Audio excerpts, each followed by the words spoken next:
And they're off in the Arlington Million. Here's Cacho and DA, who strikes out for Sophie Doyle. Bandoa with this early move. For the inside, the filly.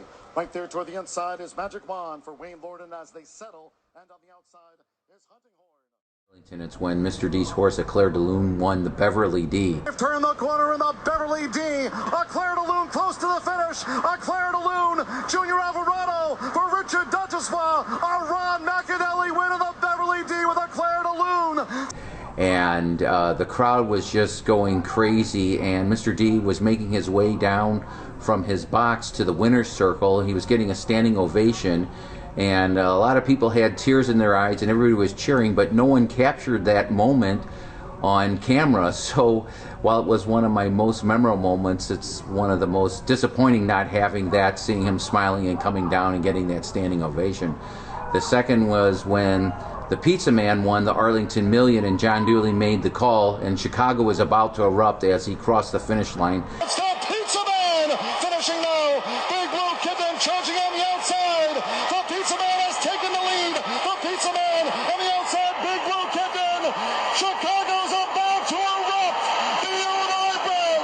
The Pizza Man just won the Arlington Million. And the crowd went berserk, and what really made that special was that horse was an Illinois-bred horse, and there were people that said it never could be done by an Illinois-bred horse, and it was accomplished. Well, the day of the fire, I wasn't physically on the property. We, at the time of the fire, the racetrack was owned by Mr. Duchessois, Ralph Ross, Sheldon Robbins, and Joe Joyce. We had worked through the spring to get the building ready, get the stable area ready, get the barns ready for racing. And I was actually working at another project in the city the day of the fire, and we saw it on the news when we all met at the shop in the city where we worked. We all got we knew we were going to have a busy schedule coming up because the Million was coming up, and we knew that it was going to, take some work to get it running. At that time, the only thing that was burning was the post and paddock. The grandstand had not started on fire at that point. It wasn't until later in the day that the fire crept through what they call the Horseman's Lounge and got into the seating area, into the building. It was an old wooden structure, and it just was out of control. It couldn't be stopped. And 2 days later, when they finally put the fire out, I was called in to come up with a plan. The first thing that I was tasked to do was to build a wooden deck down the whole front of the main racetrack, because they were going to put temporary bleachers out there to hold the Million. And it wasn't until they started the demolition that they realized they could move the bleachers off the track and actually use both racing surfaces. The Miracle Million, the very first one, because you had a goal. We knew what we were up against. We had a target we had to meet.